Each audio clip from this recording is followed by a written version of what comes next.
I also met David Wolfe, who's the author of The Sun Food Diet Success System. This is an amazing book. If you want a book to change your life and reprogram your consciousness to achieving your goals and your dreams, it's about raw foods, but it's about a lot of other things as well. That's an amazing book. I can't recommend it enough. But we met David Wolfe, and the next day, my husband had business to do in Los Angeles, and I went to the Natural Products Expo. And I'm seeing every company, every natural food product is represented there. And they all have a booth, and they're all giving out free samples of everything. Want some tofu hot dogs? How about some carob almonds? Free echinacea lollipops? Whatever you want, it's there. And, I'd been in the industry for a long time, so I'm, just collecting samples, or at least they want to give me samples, but I'm just starting to look at it differently. Like, this really is processed food.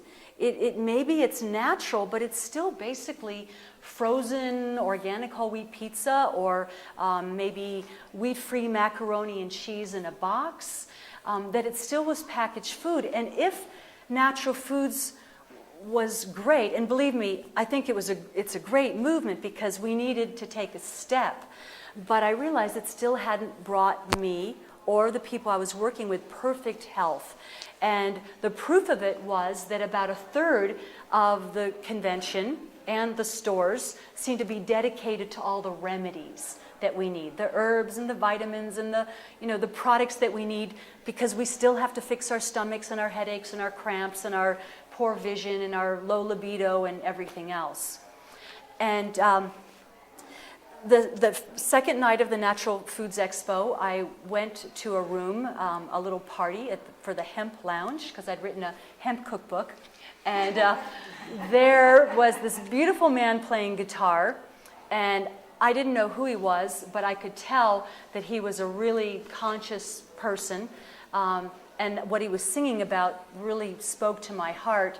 And I said, "Who is that?" And they said, "He's Jeremy Saffron, and he's written a book called The Raw Truth, and he's been a raw foodist for 8 years." So I bought a couple of his books, and I decided at that moment, I'm going to try this raw thing. I'm going to try it for a year. I'm just going to see how it works. And that way, if it's really dangerous, being a nutritionalist, I'll be able to warn my daughter of the perils and the pitfalls. And, I was very skeptical going into it. I came back to Boulder, and it took me a couple weeks to really figure out, well, how do I use the food dehydrator and the food processor, because those are the two tools that really help and make it easy to make a huge salad and all of that. And things that people had always said about raw foods was, oh, it's going to be really hard. It'll probably take a lot of time. It's probably going to cost more. And but I decided I was going to overcome all the pitfalls. And after 2 months, I was hanging out with a couple girlfriends. I'd been raw for 2 months, and I prayed about it. Like, God, is this the right thing to do? Is this some kind of another trip that I'm on? And I'll tell you what my answer was. Not that God spoke to me, but it was one of those answers that kind of bubbles up from your heart. What I got was, think of the doctrine of signatures. Now I have to tell you what the doctrine of signatures means for those of you who don't know. But the doctrine of signatures is a philosophy in herbal medicine, as well as health and natural therapies all around the world. You see it in Oriental medicine and Ayurvedic medicine. Native American tradition uses it. It's an ancient philosophy that the plants give us hints as to what they're good for by the way they look and by the way they grow.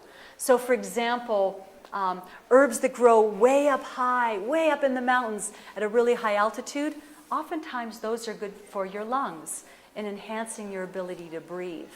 A lot of times roots that grow deep into the earth are good for helping you feel grounded. The colors of plants can tell you something. A lot of the yellow plants and yellow foods are good for digestion. So things like bananas and lemon and Oregon graperoot and golden seal and yellow dock root are good for digestion. Blueberries are good for the eyes, and they're good for brown eyes as well as blue eyes, but that round shape there. And kidney beans are good for the kidneys, and cauliflower for the brain, and beets and beet juice for building the blood.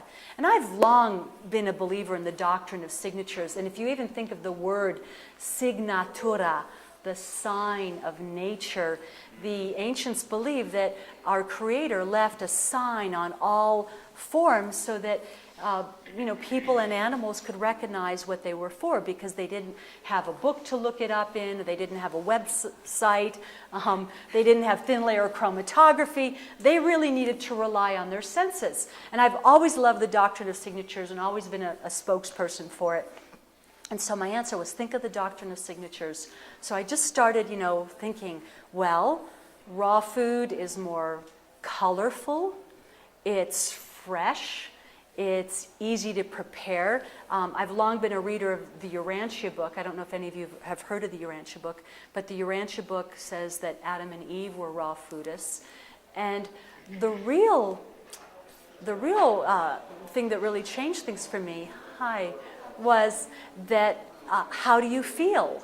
And I just had to look at it like, I feel really good. I feel a lot better than I have in many, many years. And so I was like pretty joyous about that. Like, I really do feel a difference. And the amazing thing was, it didn't cost more, it cost less. That I was able to now go to a health food store and with $100 get 4 bags of groceries rather than 1 bag of groceries, because it wasn't full of supplements and packaged food and things that were already prepared that they were charging a lot of money for. I was also amazed that it took so little time to prepare. Yesterday I made lunch for maybe 17 people, and it really was. I don't know when you made it. It was just seemed to appear. Well, the food processor, did its magic really quickly, and my husband was there in the background chopping things, but it was so effortless. And when I think about how nervous I would have been to have a dinner party for 17 people, by 1 o'clock in the afternoon at my house, I would have been a stress maniac, and yet how effortlessly. And I also liked the fact that it was very easy to clean, that no longer was, there's grease on the counter and having to soak baked on, lasagna pans. And so if you think of the doctrine of signatures as something's like baked on and cooked, how it kind of clings and sticks to everything. So I am now approaching my 2nd year of being a committed raw foodist, and I find more and more reasons why I love this. My husband and I were eating big spinach salads the other day, and I said, I have another reason why I like being a raw foodist. If we were to cook all this spinach, we'd only have this much. And when you cook food, basically, you're taking all the water out of the food. You're making the food very kind of languid and limp and kind of fatigued-like. I know you've probably heard that there's more minerals in the cooking water than there are in the broccoli or the collard greens or whatever you steamed. When people come into a room and they say, oh, it smells so good, that chicken that you're roasting or the bread that you're baking, it's because the molecules and the nutrients of what you're preparing are actually going into the air. They're leaving the food, they're escaping the food, and they're going somewhere else. So I got it really big that this was the right thing to do. And the next day I was walking to the herb school, and I was thinking about all the terms that people say about when they don't feel very good.